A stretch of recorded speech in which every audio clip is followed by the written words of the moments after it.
रचिता श्रीवास्तव एक बार फिर हाजिर हूँ कुछ खास हस्तियों के साथ, जो आपसे हम हर बार अपने सेगमेंट में आपको कुछ नई और आपकी चहेती हस्तियों से रूबरू करवाते हैं। तो उसी कड़ी में आज हमारे साथ मौजूद है उतरन फेम पवित्रा जी, जो इस वक्त हमारे साथ यहाँ पर मौजूद हैं और आपको अभी तक अपने स्ट्रगल के बारे में जो भी उन्होंने टाइम अपना शेयर किया है। प्रगति जी जो है हमारे साथ, जिन्होंने बहुत ही अच्छा किरदार निभाया था, एक ऐसी केयरिंग मदर का किरदार निभाया था, आप सभी ने देखा होगा। और पहले भी इन्होंने कई सालों से ये पर्दे से जुड़ी नहीं थी, लेकिन उतरन के साथ इनको एक अच्छी पहचान मिली थी। तो चलिए इनसे ये जानते हैं इनके बारे में कि इन्होंने अभी तक कैसे अपना समय बिताया और क्या क्या इनको उतार चढ़ाव देखने पड़े, कैसे इनका एक्टिंग में आने का मन हुआ। तो ये सभी हमारे जो दर्शक हैं आपकी प्रगति जी, आपके बारे में बहुत कुछ जानना चाहते हैं। तो मैं आपके बारे में बहुत कुछ बताऊं, उससे ज्यादा ये जानना चाहेंगे आपकी जुबानी, आपके पूरा अभी तक का करियर। तो सबसे पहला हम सवाल आपसे करते हैं कि एक्टिंग में आने का मन आपका कैसे बना?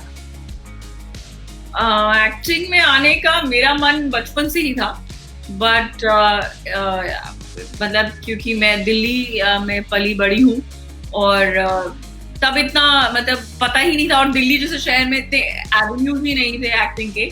तो ऑब्वियसली और मेरा बैकग्राउंड है, I come from a family of professionals, मेरे घर में सब डॉक्टर्स हैं। तो there was nothing to do with theatre और यू नो ड्रामेटिक्स, तो कोई कनेक्शन ही नहीं था कि पता चलता। तो इसलिए लगता था कि पता नहीं कैसे होगा, कहाँ से होगा। और दिल्ली में रहते हुए एक फीलिंग थी that the easiest thing to be on TV is कि आप न्यूज रीडर बन जाइए, बिकॉज यू नो दूरदर्शन वहां पे था जी। So that was the whole thing. And Doordarshan भी नहीं, मैंने एक्चुअली शुरुआत रेडियो से की थी। I was a radio jockey. और फॉर्चुनेटली आकाशवाणी भवन और दूरदर्शन केंद्र एक ही बिल्डिंग के दो हिस्से हैं। So I was lucky enough in that factor कि मुझे किसी ने वहां पे देखा था एंड दे न्यू कि मैं रेडियो जॉकी हूँ। तो they just asked me very off handedly कि आप एंकरिंग करना चाहेंगी टेलीविजन में? So I was like yeah, why not? मतलब मुझे लगा कि चलो this is a better option. So that's how मैंने एंकरिंग शुरू की टीवी पे। एंड फिर मुझे वहीं पे टेलीविजन एंकरिंग करते हुए they give me an offer to act. और वो दूरदर्शन का ही सीरियल था, और दूरदर्शन का एक अलग फॉर्मेट होता है कि उनके ग्रेडेड आर्टिस्ट होते हैं and they have a whole pool of actors they work with. और मैं उस ग्रेडेड एक्टर स्लॉट में थी नहीं, बट बिकॉज मैं वहां से जुड़ी हुई थी तो उन्होंने मुझे नॉन ग्रेडेड एक्टर के तौर पे कास्ट किया था, and that was my first show.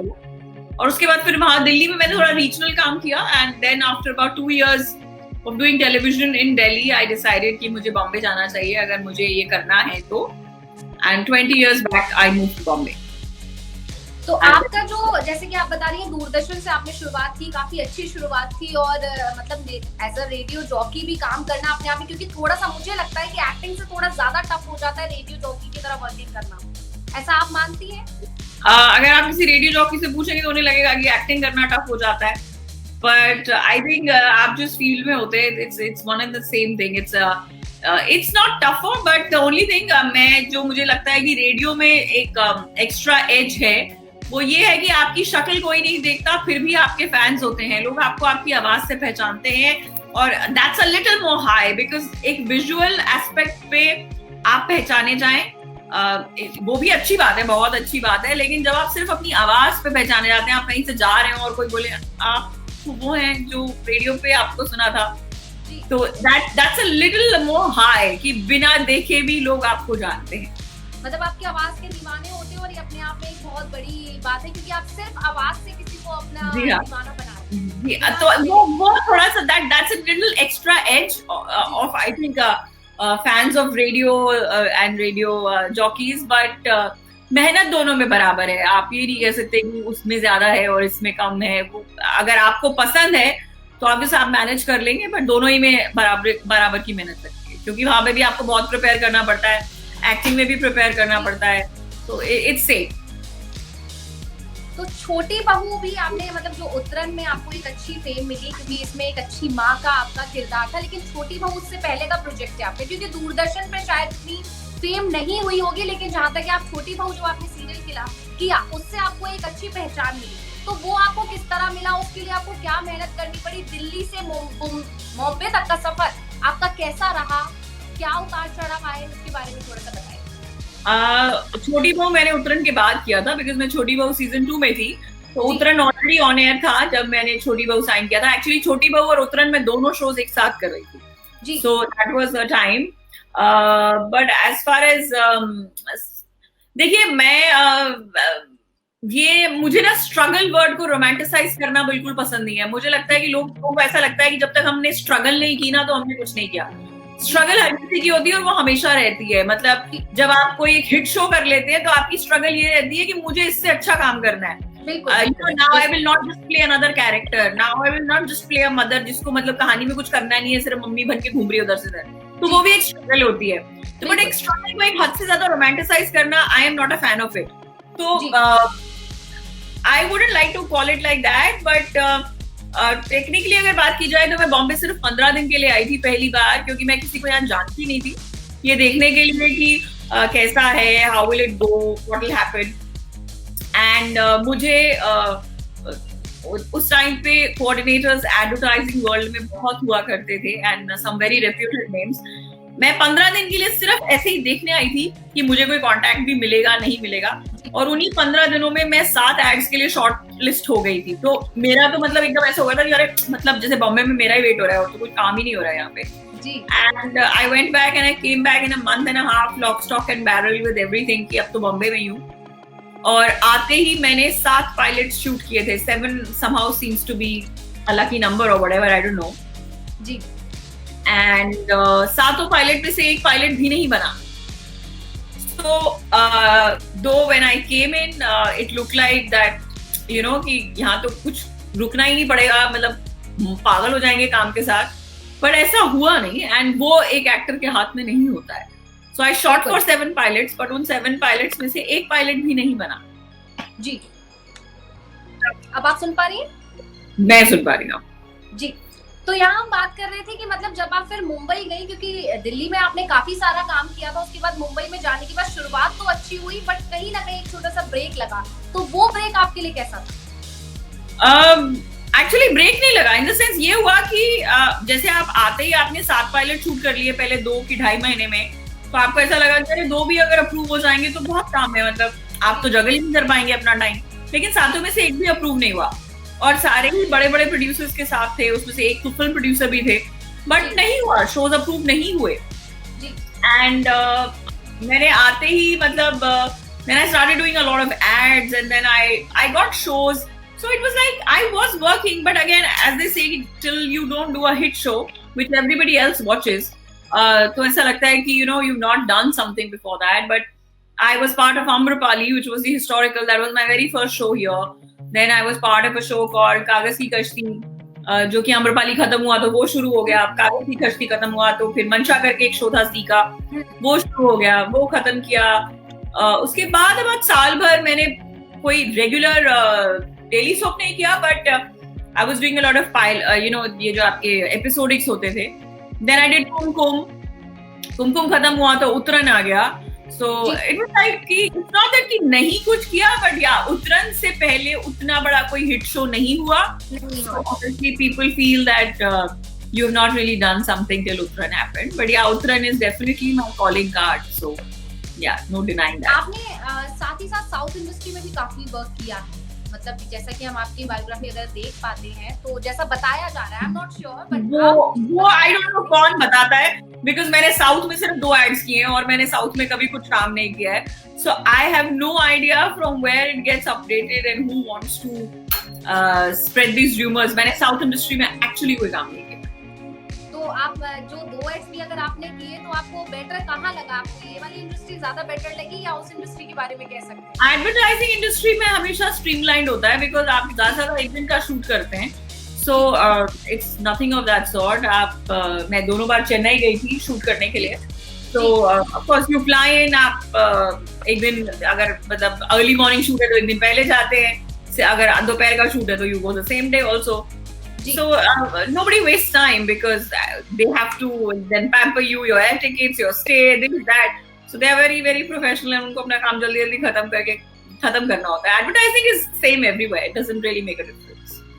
Okay, तो अभी आप जैसे सीरियल्स में अभी आपने काम किया, जैसे आपने बहुत बताया कि जहाँ शुरुआत तो एज अ रेडियो जॉकी हुई थी, फिर आप धीरे धीरे एंकरिंग में आए. बहुत सारे स्ट्रीम्स भी चेंज हुए क्योंकि रेडियो जॉकी बिल्कुल अलग है. फिर अब अगर हम बात करें टीवी एंकरिंग की तो वो भी कई हद तक अलग है. फिर एकदम से एक्टिंग में आ जाना, तो अब सीरियल में आपने कई काम किए, जैसे कि आपने कुछ बताया, अभी बहुत सारे सीरियल्स में आपने रोल्स किए हैं और उत्तरायण जिसमें आपका सबसे बड़ा प्रोजेक्ट कहा जाता है। तो अब आगे का क्या प्लान है? बॉलीवुड की तरफ भी आपको जाना है या अभी तक आपने कोई और प्रोजेक्ट ऐसे किए? मैं जब बॉम्बे आई थी तब मुझे बॉलीवुड से कुछ ऑफर्स थी फिल्म्स की, in the sense I was called, I was auditioned. एक बार तो मैं किसी और को ऑफिस में मिलने गई थी एंड पूजा भट्ट ने मुझे वहां देखा, तो वो एक फिल्म बना रही थी, उन्होंने मुझे मीटिंग के लिए बुलाया था, but that was then. There is no plan as such कि अब ये बॉलीवुड करना है या ये करना है, because I am very clear, मेरा रोल बहुत सही होना चाहिए। मुझे टेलीविजन में भी जब फोन आता है ना और ये कहा जाता है कि मेन लीड की मम्मी का रोल है, तो my whole thing is mummy show में क्या कर रही है। तो अगर वो मुझे कन्विंसिंग जवाब नहीं दे पाते तो I guess I become so disinterested कि या तो उनको लगता है कि मैं बहुत ज्यादा एटीट्यूड है या मुझे काम नहीं करना है या समथिंग लाइक दैट, बिकॉज ये कोई नरेशन नहीं होता कि ये हीरो की माँ का रोल है या ये हीरोइन की भाभी का रोल है। This is no narration for an actor. ये तो फिर आपको स्लॉट्स फिल करने हैं एंड देन आई फील कि कोई भी कर सकता है, फिर आप मेरे पास क्यों आ रहे हैं?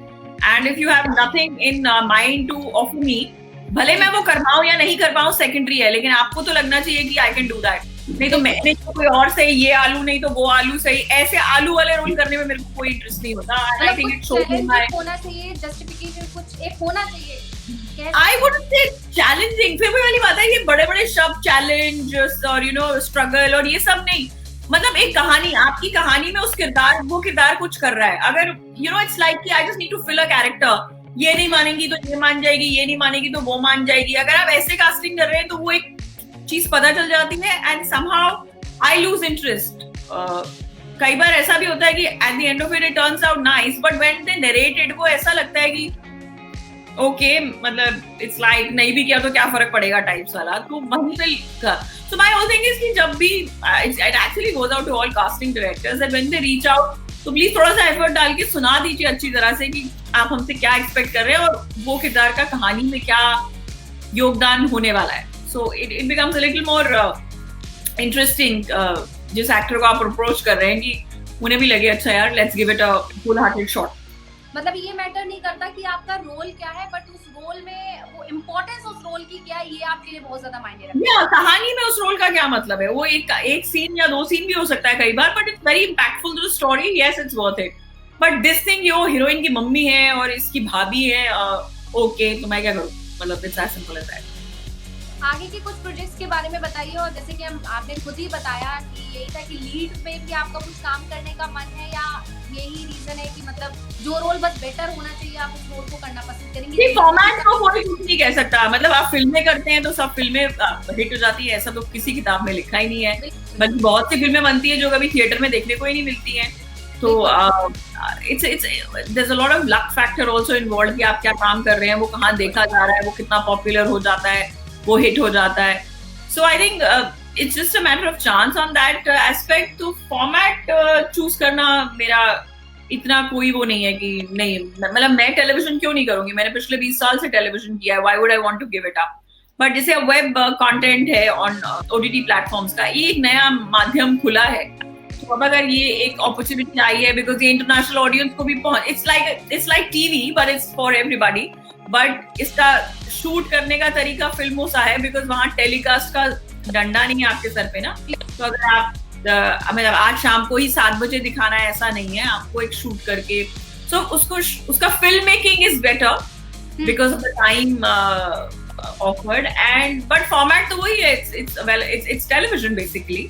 आप अपने घर में बैठ के देख रहे हैं, आपने सब्सक्रिप्शन जरूर लिया है लेकिन रोज तो आपको टिकट खरीद के एक एफर्ट करके कहीं जाना नहीं है। It's a nice platform. So yes, that's something I would like to explore and look at. But again an actor can not decide कि मुझे बस यही करना है। What all is offered, you pick and choose the best जो आपको समझ आता है। तो क्योंकि कोरोना वायरस चल रहा है और इसके चलते अगर हम मुंबई की बात करें तो सबसे ज्यादा अगर दिक्कतें आई हैं तो मुंबई पर ही आई हैं। तो ऐसे में लॉकडाउन आपका कैसा बीता? कुछ नया करके आपने कुछ नया सीखा या अपने अंदर की कोई और नई खूबी को पहचाना, या नॉर्मल तरीके से गए? नहीं, मेरी जो खूबियां थी या मुझे लगता है मुझ में अच्छी बातें थी वो मेरे को हमेशा से ही पता थी और मैं हमेशा कर। So I love to cook, so I used to also, मैं ये नहीं कह सकती अरे मैंने इस लॉकडाउन में अपना शेफ डिस्कवर कर लिया। I was always a good cook and I always knew that. ये लॉकडाउन में बिकॉज आपके हाउस हेल्प्स वगैरह भी नहीं आ रहे थे और या आपने उन्हें नहीं बुलाया, So उस चक्कर में those 6 months went when you were cooking for yourself completely. So that was one thing. But lockdown में जैसे because social media came as a rescue to a lot of us. कुछ टाइम पास करने के लिए भी, कुछ नया कुछ करने के लिए भी. तो उसके चलते मैंने एक लाइव सीरीज इंस्टाग्राम पे शुरू की थी जिसके मैंने 50 एपिसोड किए. And then I ended it in the first week of October. I'll take a break and then I will come back and do something different. So that was basically talking to celebrities, individuals जो कि social work पे काम कर रहे हैं या समाज के लिए काम कर रहे हैं या celebrities. So just meeting them and talking to them. So that was something interesting. मैंने गपशप चाट मसाला के नाम से वो लाइव सीरीज की थी which kind of got good traction, good people.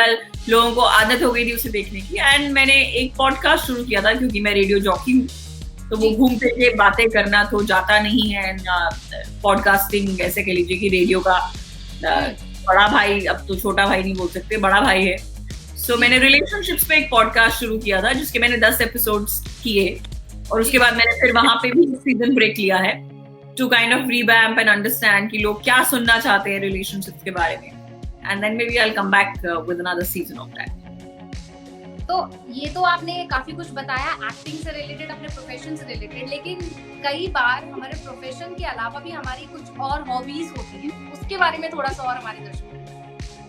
देखिए मेरी हॉबीज एक्चुअली ऐसा कुछ नहीं है कि वो स्टेबल और स्टैटिक रहती हैं, वो चेंज होती रहती हैं. जैसे अभी साल सवा साल से मुझे बैल्कनी गार्डनिंग का बहुत, मतलब मेरे घर में वैसे तो बहुत पौधे हैं लेकिन अब मुझे सब्जियां उगाने का एक बहुत शौक आ गया था. Because that was the new thing कि आप गमलों में सब्जियां उगा रहे हैं. बॉम्बे के छोटे छोटे घरों में जो आपके पास थोड़ी सी जगह होती है कहीं बैल्कनी में, तो साल सवा साल से मुझे वो उसका बहुत शौक हो गया है. And I am somebody who really loves driving. So I like to do these off-road trips and things like that. So yeah, off-roading is one of my. ये एक चीज है जो बहुत सालों से मेरे साथ है. This is not left me. But otherwise तो बाकी hobbies तो वक्त के साथ बदलती रहती है. मतलब जब भी कुछ नया अलग सा लगता है तो आप उसे ट्राई जरूर करते हैं. अगर it catches my fancy, yes, why not? बहुत कुछ जाना आपसे प्रगति जी, आपके बारे में बहुत कुछ सुना और आपने एक्चुअली बहुत सारी चीजों को लेकर जो लोगों के अंदर एक धारणा बनी हुई है और स्पेशली जो स्ट्रगल वर्ड को लेकर जो आपने इतने अच्छे से उसको बताया है कि वाकई में मतलब कहते हैं कि मुझे खुद को एक बहुत ज्यादा इम्प्रेस किया और उम्मीद करती हूँ हमारे दर्शकों को भी बहुत ज्यादा इम्प्रेस हुए होंगे आपकी इस बात से कि आप इस चीज को इस तरह लेती है. बिल्कुल किसी भी चीज को हमें एकदम सर पर बोझ की तरह भी नहीं लेना चाहिए. स्ट्रगल तो हमेशा ही चलता रहता है, स्ट्रगल कभी खत्म नहीं होता, क्योंकि जब आपके पास कुछ होता है उसके बाद हमेशा आपको आगे बेहतर के लिए ही आगे बढ़ना होता है और उसके लिए जरूरी है कि आपको मेहनत भी ज्यादा करनी पड़ती है. तो बहुत कुछ बताया आपने हमारे दर्शकों के लिए. बहुत बहुत धन्यवाद आपका हमारे शो में आने के लिए और काफी अच्छा लगा और काफी कुछ सीखने के मिला आपसे हमें. नमस्कार. Thank you.